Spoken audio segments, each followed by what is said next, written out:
nggak full juga kan.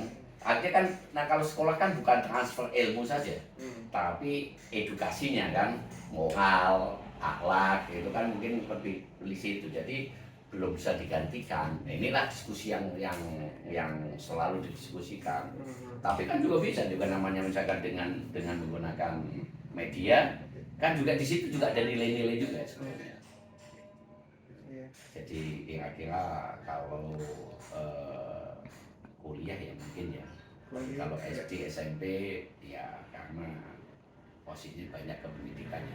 Kalau di Al-Azhar itu kan pendidikan untuk SD itu 60-70%, 30% baru akademik. Kalau SMP ya paling 50-50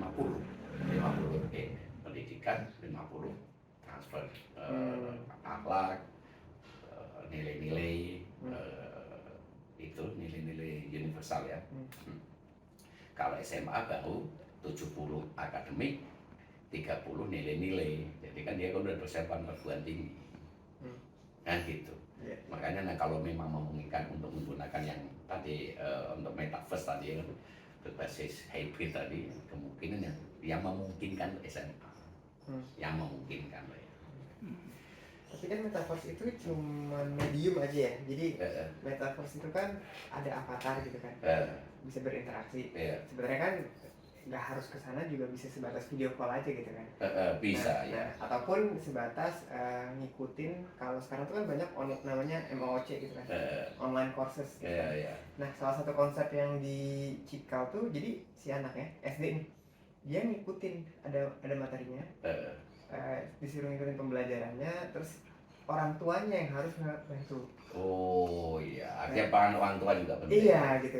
Nah, terus abis itu kalau full online mungkin nggak mungkin bener nggak cocok gitu ya, karena kan ada gimana anak interaksi sama teman, itu juga salah satu core skill yang harus di pendidikan ya. Betul. Mungkin nggak sih kalau dibikin hybrid gitu Pak, jadi misalkan yang akademisnya, yang X1-nya itu dibikin online, tapi kalau emang skill-skill yang sosialnya itu diadakan kegiatannya nggak harus sekolah, bisa aja dia kegiatannya di luar, ada kegiatan. Kalau arahnya ke sana, saya yakin semua itu serba bisa, karena bisa semua dikembangkan kan. Artinya kita punya pengalaman itu kan yang kemarin musim pandemi ya. Pandemi kan full online itu kan. Terus sempat juga fase yang berikutnya mau terakhir itu kan hybrid. Kan 50-50 50% masuk offline, 50% online kan. Itu kan hybrid kan. Jadi yang satu masuk, yang satu di dalam. Yaitu dua-duanya bisa dikembangin. Tapi menurut Bapak, dari pengalaman yang full online, hybrid, sama yang sekarang balik online itu apa sih itu? Apa yang membedakannya dan pros and cons-nya itu apa sih? Ya kan tadi yang kita omong tadi kan, yang kalau yang online itu kan memang full dengan online. Ya memang di situ tidak bisa sendiri-sendiri, apalagi namanya anak-anak ya, mau SD, SMP, SMA, TK dan seterusnya kan butuh pendampingan orang tua. Jadi tidak bisa dilepas sendiri. Ketika orang tuanya sibuk kan persoalan. Jadi masalahnya kan orang tua zaman sekarang itu kan orang tua yang semua kerja. Bapaknya kerja, mamanya kerja. Nah ketika di rumah, dari itu kan asik aja. Namanya anak-anak udah pinter. Nah kalau dia mau pengen ikut aja, HP atau laptopnya dia online, di offline kan, kemudian dia aktivitas apa saja kan nggak ketahuan. Makanya kan regulasinya ya akhirnya kalau Anda pembelajaran ya harus on cam. Itu yang online ya. Tapi ada nilai-nilai yang memang hilang di situ. Nilai-nilai edukasi yang hilang. Tanggung jawab, disiplin, ya kan? Di situ kan kaitannya juga nggak bisa sempurna. Kemudian motoriknya. Itu kemarin yang sudah pengalaman dengan 2 tahun yang hilang loss ya. Itu 2 tahun itu banyak anak yang nggak bisa menulis. Iya. Banyak anak yang nggak bisa menulis. Karena apa? Dia nggak bisa nulis, nggak punya skill untuk nulis. Iya, jadi semua ketikan. Tugas-tugas semuanya ketik. Jadi tulisan itu begitu dia mau masuk akan kelihatan sekali dia ketika skillnya itu seperti itu. Ya, kalau hybrid itu kan gantian. Jadi seminggu dia online, seminggu offline. Sebaliknya yang offline jadi online, yang online jadi offline. Nah itu agak mending ya. Nah kalau yang sekarang ini kan udah full. Ya full ini memang benar-benar yang diinginkan tetap peran serta anak-anak, sekolah sama orang tua itu kan ya memang menjadi segitiga emas yang tidak terpisahkan. Nggak mungkin dia sukses kalau dukungan support orang tua nggak kuat. Nah ini tetap belajar itu ya, untuk sukses itu ya memang harus peran orang tua itu yang memang diperlukan, sangat penting juga. Makanya kan sekarang lagi musim-musim parenting kan.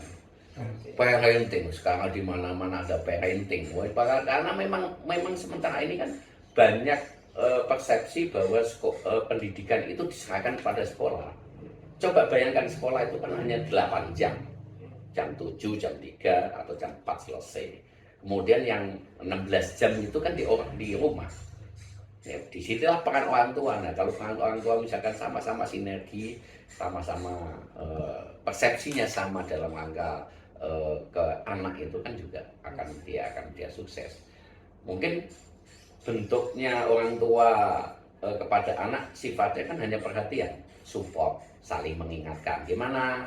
Sudah ada tugas enggak? Itu kan pertanyaan sederhana. Sudah dikerjakan belum? Dan seterusnya. Di mana? Nah itu kan selalu komunikasi dengan orang tua.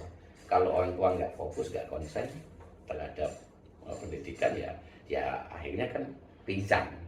Tapi kan yang kita lihat sekarang tuh kayak nggak nyambung gitu kan ya. Jadi misalkan sekolah sendiri orang tuanya cuma dipanggil kadang-kadang doang. Iya, betul. Gimana tuh Pak kalau kedepannya gimana dia teringal ini jalan ya. Gitu. Memang betul, ini makanya yang kami katakan, kami ini sering mengadakan parenting. Di sekolah. Jadi memang kita mencari persoalan untuk persepsi ini harus didasari semua ada kesadaran. Oke, orang tua sibuk, oke, mamanya sibuk, papanya sibuk, tetapi kan juga tidak boleh lepas full, paling nggak akan memantau-mantau aja. Makanya mungkin di kami ini sekarang mengembangkan satu sistem komunikasi yang dimiliki oleh 3 ini. Jadi 3 antara sekolah, anak dan orang tua. Kita sudah kembangkan di Alser itu dikembangkan 3 ini. Jadi komunikasi semua punya handphone. Nah itu dilihat. Oh ini ada tugas. Nah tugas ini sementara ini kan sering lost kan kalau memang orang tua tidak kurang perhatian ya. Akhirnya orang tua ini punya aplikasi juga yang sama. Nah, di sini kok kamu belum mengerjakan 2 tugas, nah, kan gitu kan? Akhirnya anaknya nggak tahu, anaknya nggak bisa pungkiri bahwa ternyata anak orang tua walaupun sibuk dengan gadgetnya bisa memonitor anaknya. Oh tugasnya kok belum selesai. Dia nilai juga kan ketahuan. Jadi nilai anak ini dibantu oleh orang tua. Oh, nak kamu kok nilainya kok nggak bagus? Kok mama tahu? Nah ini di sini ada. Nah, sekarang kan gitu. Jadi ini komunikasi kita zaman sekarang harus dikembangkan sistem itu. Itu udah jalan Pak. Maksudnya kan tugas harian itu orang tua udah sudah. Jadi bahkan absen juga. Oh iya. Jadi misalnya nih absen datang, ya kan? Begitu datang. Ketika absen datang itu orang tua tahu. Bahkan anak saya tuh terlambat atau enggak ketahuan. Kan setiap pengajar itu ngabsen, diwajibkan ngabsen. Bisa jadi kan salah satu hari 8 jam itu setiap sesi di absen.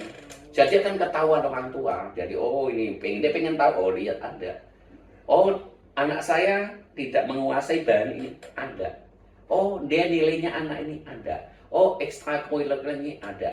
Termasuk oh anak saya lupa bayarnya, ada historinya pembayarannya gitu. Jadi inilah untuk meningkatkan komunikasi di era pendidikan zaman sekarang. Kan dunia berubah, semua juga berubah, ya kan? Cara-cara untuk komunikasi juga berubah kan gitu. Jadi semua berubah, ya kan? Kayak Pak Bambang misalnya, dia tadi magazine yang sifatnya digital dikaitkan dengan YouTube, itu kan sesuatu inovasi yang luar biasa. Dan sekolah-sekolah pun juga harus punya inovasi kan gitu. Pendidikan pun harus punya inovasi. Ya. Tapi implementasi itu apakah sudah merata semua sekolah Pak? Atau sekolah tertentu aja yang udah kayak berbasis IT kayak gini Pak? Ya nggak semua sih. Memang mungkin kan antara sekolah yang satu dengan yang lain berbeda gitu. Jadi tidak sama. Sepertinya sih yang saya pantau tidak banyak yang seperti ini. Tapi ya tergantung tadi kan juga sama. Mungkin orang misalkan katakanlah wartawan banyak, tapi wartawan yang punya inovasi kan berbeda. Wartawan yang lama ya dulu kan, sekarang namanya pelenggan koran kan sudah berkurang. Dulu salah satu komunikasi yang efektif ya koran dan majalah.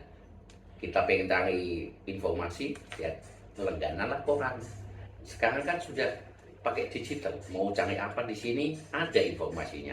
Jadi kan sudah ada perubahan bahwa yang lama mesti harus diganti yang baru.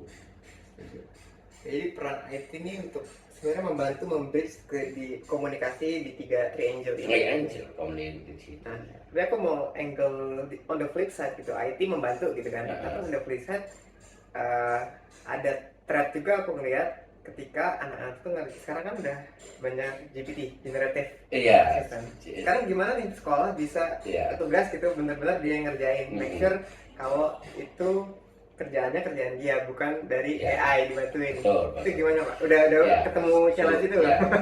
Kalau ini itu termasuk bagian dari pembahasan juga.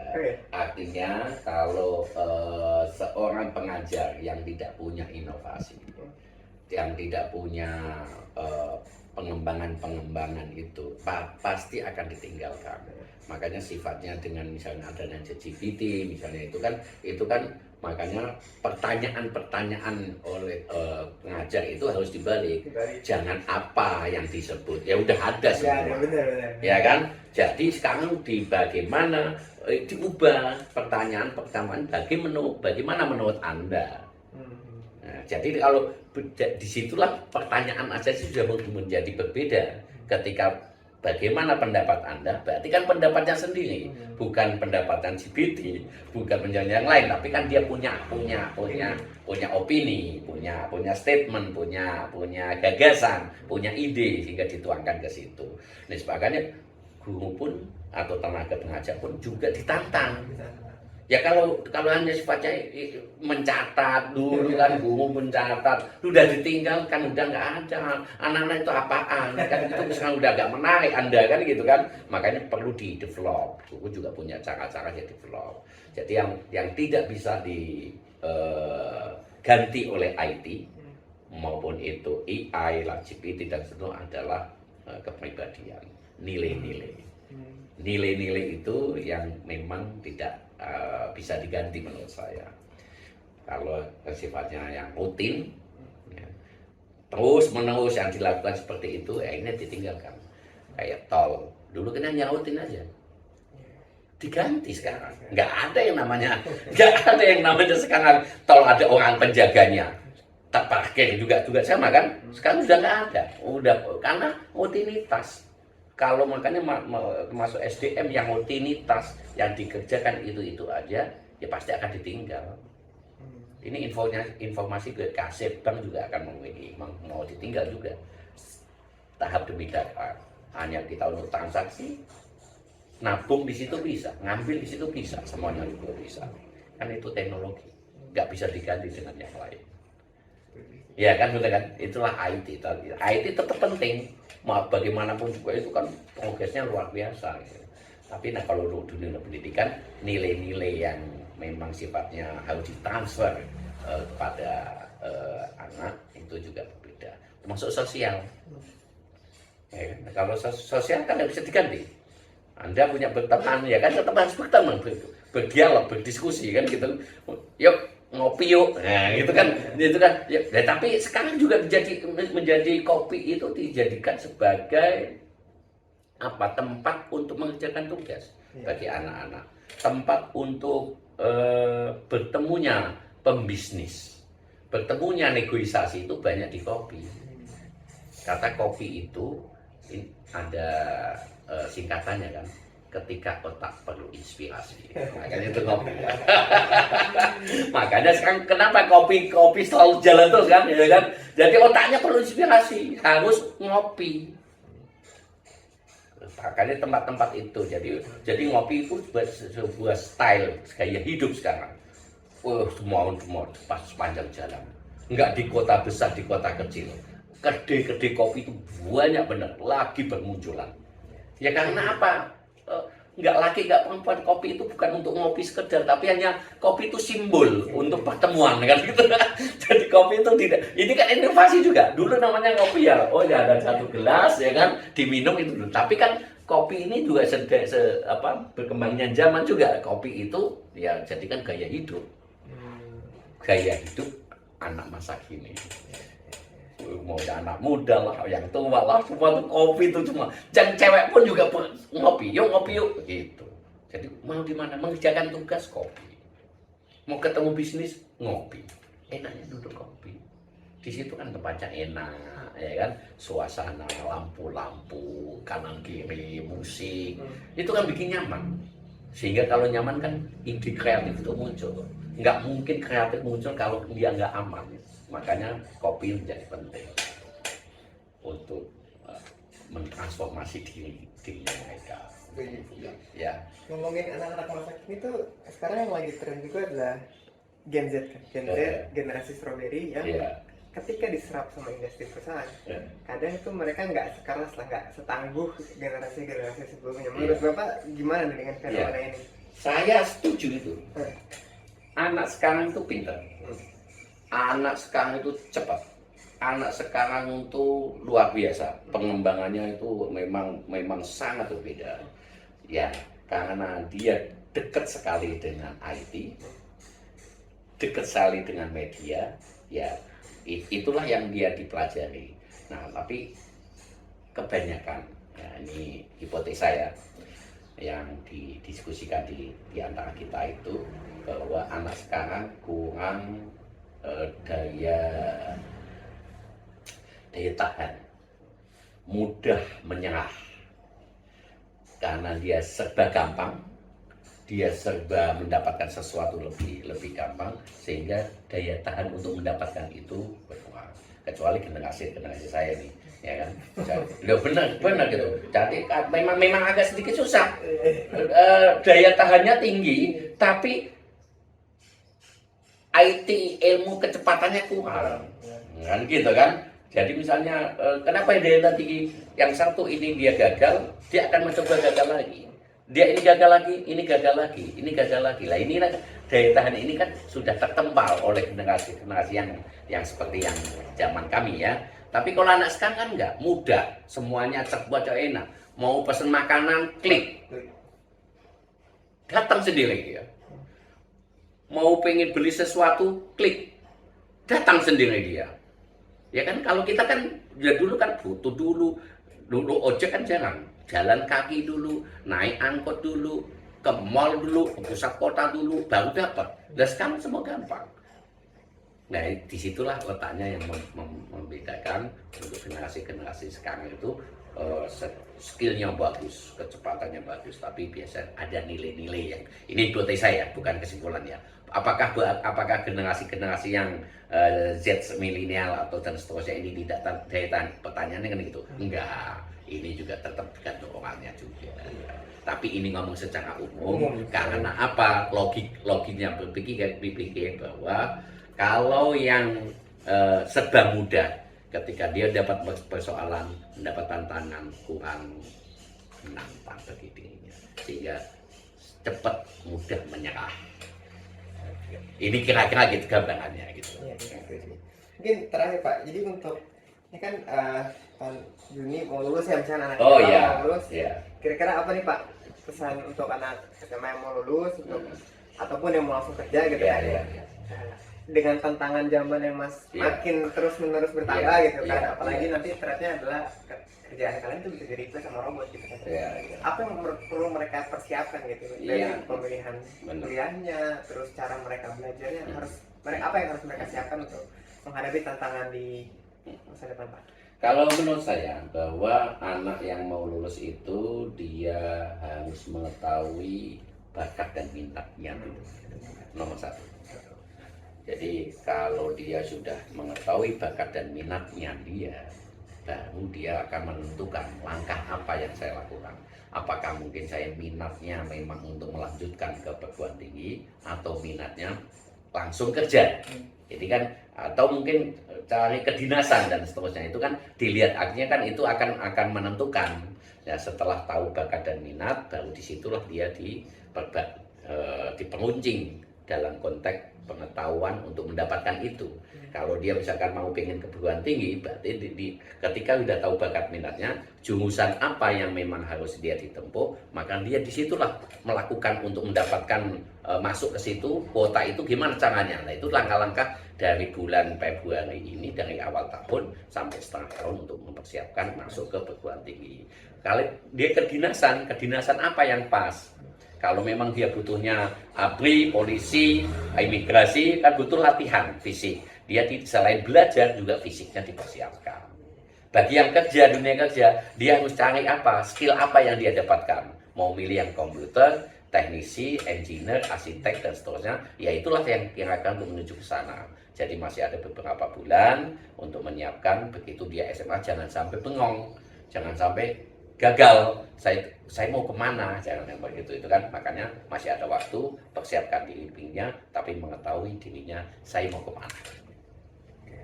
Nah, untuk mengetahui itu sarannya apa? Apakah nyari aja atau mereka nanya ke siapa? Itu kadang orang kan suka bingung nih ya. Sekarang itu kita di masa ada information overload gitu kan. Informasi banyak sebetulnya kalau nyari, tapi kayak suka jadi membuat anak-anak tuh bingung nyarinya di mana ya gitu, nanya ke siapa ya gitu ya. Kalau tes bakat kan banyak sekali, mau dia ikut lewat lembaga ada, kemudian di mana di aplikasi juga banyak. Artinya kan bakat itu memang harus muncul di dalam dirinya, karena untuk mendapatkan ya itu tadi, mungkin dia tes, lembaga yang ngetes untuk bakat minat tuh banyak sekali.